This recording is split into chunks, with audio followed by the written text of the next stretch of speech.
ভেস্তে গেল, ডাক্তারদের পাঠিয়েছিল, ডাক্তারদের প্রথমে 15 জন, তারপরে 30 জনের কথাটা উনি মেনে নিয়েছিলেন, 30 জন এসেছিলেন, কিন্তু লাইভ স্ট্রিমিং এর ইস্যুতে ব্যাপারটা ভেস্তে গেল। দেখুন, ডাক্তারবাবুরা তথা জুনিয়র ডাক্তাররা যারা আন্দোলন করছেন তারা প্রথম থেকেই তাদের এই মিটিং এর জন্য লিখিতভাবে মানে মেলের মাধ্যমে তারা তাদের কন্ডিশন দিয়েছিলেন।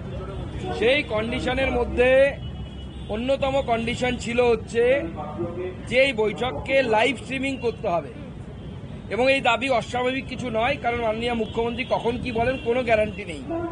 উনি হয়তো মঞ্চে ঘরের ভেতরে এক কথা বলে মঞ্চে এসে অন্য কথা বলতে পারেন।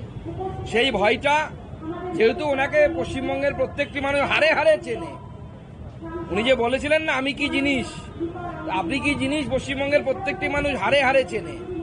অতএব সেই জন্য ডাক্তারবাবুরা, জুনিয়র ডাক্তাররা এই দাবি জানিয়েছিলেন যে আপনার সাথে কি মিটিং হবে, সেই মিটিংয়ের সমস্ত কিছু জনগণের সামনে ট্রান্সপারেন্সির সাথে আসা দরকার। এবার উনি যদি রাজি না থাকেন তাহলে আগেই এই নাটক করার কোনো দরকার ছিল না।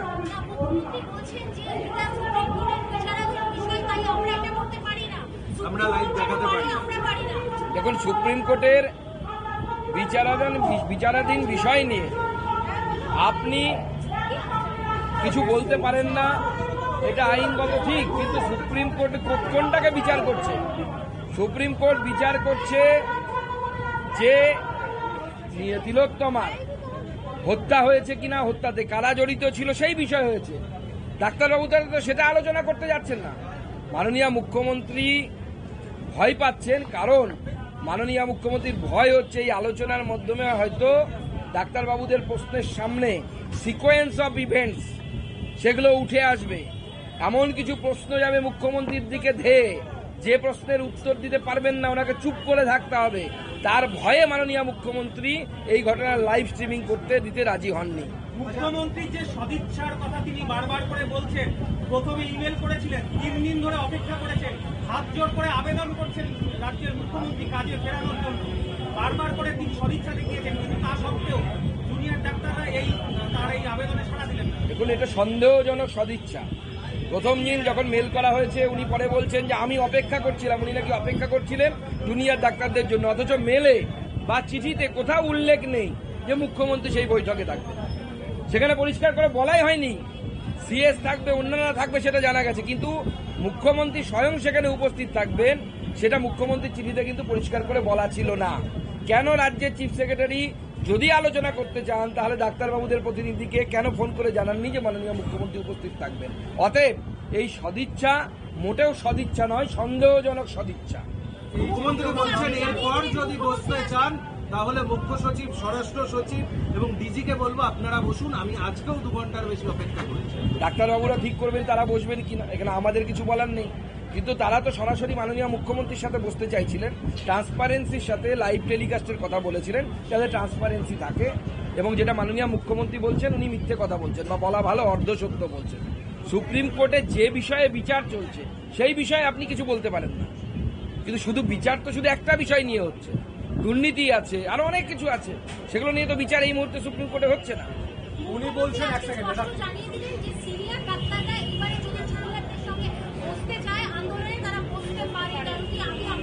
মুখ্যমন্ত্রী ঠিক করে দেবেন নাকি কে বসবে না বসবে? তিনি মালিক নাকি এই রাজ্যে? তাকে তো জনগণ অলরেডি প্রাক্তন মুখ্যমন্ত্রী করে দিয়েছে, শুধু চেয়ারটা ধরে আঁকড়ে বসে আছেন।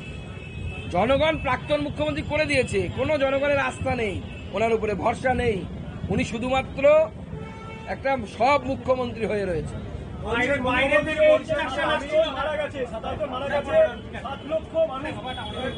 বাইরে থেকে ইনস্ট্রাকশন আসছিল মিটিং এ না বসার জন্য, ওরা পেছন থেকে ওরা চায় না বিচার, চায় না, ওরা চায় চেয়ার, তাদেরকে ইঙ্গিত করছে।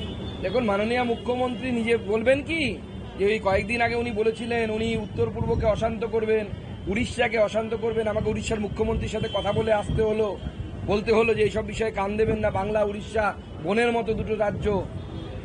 তখন তার পেছনে কার উস্কানি ছিল? চীনের না পাকিস্তানের, না আইএসআইয়ের, না অন্য কারো? সেটা মাননীয় মুখ্যমন্ত্রী বলবেন কি? ডাক্তারবাবুরা আন্দোলন করছেন, তাদের নিজের দাবি নিয়ে আন্দোলন করছেন, সেখানে পেছন থেকে কার কি থাকবে? উনি বলছেন আমি পদত্যাগ করতে রাজি আছি, আমার চেয়ার কোনো প্রয়োজন নেই, আমি পদত্যাগ করতে রাজি আছি। তিলোত্তমা বিচার পাক, মানুষ বিচার পাক। সাধারণ মানুষ যেন রাজি যখন আছেন তাহলে আটকাচ্ছে কে ওনাকে? ওনার সামনে দু হাত তুলে এবে কে আটকে দিচ্ছেন মাননীয় মুখ্যমন্ত্রীকে যে পদত্যাগ করতে পারছেন না উনি? কিন্তু আমি যতদূর ওনাকে চিনেছি উনি দেহত্যাগ না করলে পদত্যাগ করবেন না। মুখ্যমন্ত্রী বলছেন যে মিডিয়া ট্রায়াল আমি হতে দিতে পারি না। দেখুন, এটাকে মিডিয়া ট্রায়াল বলে না। মিডিয়াতে তো আলোচনা হচ্ছেই, নতুন কি আছে এতে? সেখানে বিভিন্ন মত দিচ্ছে, তাদের বক্তব্য বলছে, ভিউ পয়েন্ট বলছে। গণতান্ত্রিক দেশে এটা স্বাভাবিক, গণতান্ত্রিক দেশে এটা কেউ আটকাতে পারে না। মাননীয় মুখ্যমন্ত্রী অজুহাত দিচ্ছে, সেই অজুহাত দিয়ে আলোচনা যেন তেন প্রকারেন আলোচনা যেন না হয়। ডাক্তারদের দাবির কাছে কোনোভাবেই তারা তিনি মাথা নোয়াবেন না, তার সিপিকে, আদরের সিপিকে তিনি সরাবেন না। আর তিনি বলছেন মানুষ সব মেনে নেবে, মানুষ মানবে না। মুখ্যমন্ত্রী এক্ষেত্রে বলছেন যে আলোচনার প্রস্তাব তারাই দিয়েছিলেন, এর আগে বাবা মনেও কোনোদিন তাকেও আলোচনার প্রস্তাব দেওয়া হয়নি সিঙ্গুরে।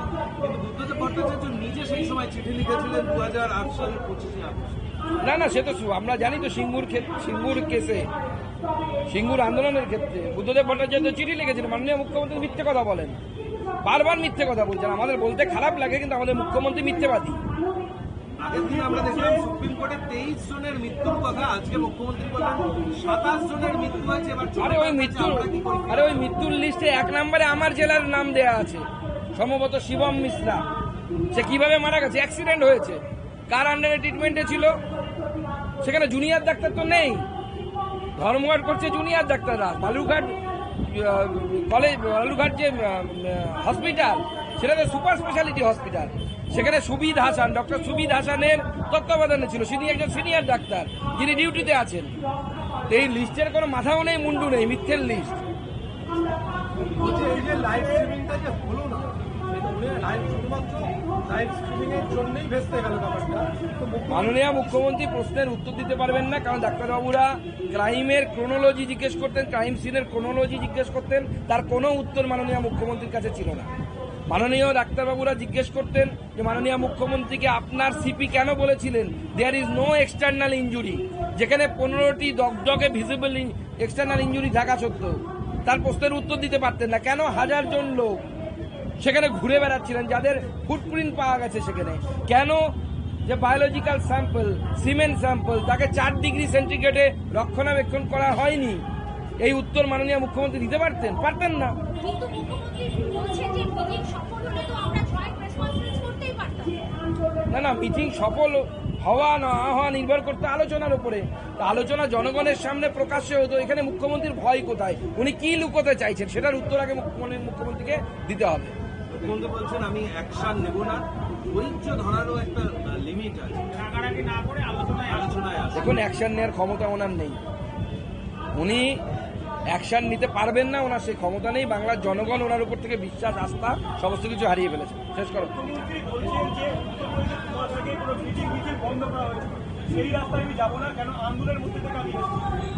দেখুন, মাননীয় মুখ্যমন্ত্রী সবসময় বাইরেরটা দেখতে পান, নিজের রাজ্যটা দেখুন আগে।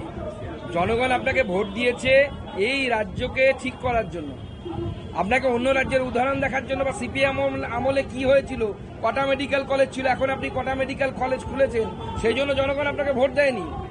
আর মেডিকেল কলেজগুলোর অবস্থা কি সেটা আমরা জানি। অন্য মেডিকেল কলেজের কথা ছেড়ে দিন, আজকে আমাদের স্পোক্সপারসন তার ভাষণে বলেছে উত্তরবঙ্গ মেডিকেল কলেজ অন্যতম প্রাচীন মেডিকেল কলেজের একটি, পুরনো মেডিকেল কলেজের একটি, তাতে এখনো পর্যন্ত নিউরো সার্জন নেই। শেষ প্রশ্ন, মুখ্যমন্ত্রী যে বললেন রেজিগনেশন দিতে রাজি, এটা কি কোনো অন্য ইঙ্গিতবাহী কথা মনে হচ্ছে? দেখুন, মাননীয় মুখ্যমন্ত্রী লোকের দৃষ্টি ঘোরানোর জন্য চেষ্টা করছে, আর কিছুই না।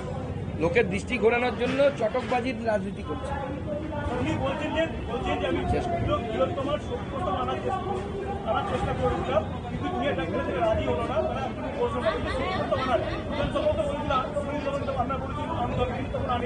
এখন উনি নিজের থেকে বলতে চাই বিষয়টা। দেখুন, সত্যতা তো প্রথম থেকেই ধামাচাপা দেওয়ার জন্য সমস্ত কিছু করা হয়েছিল।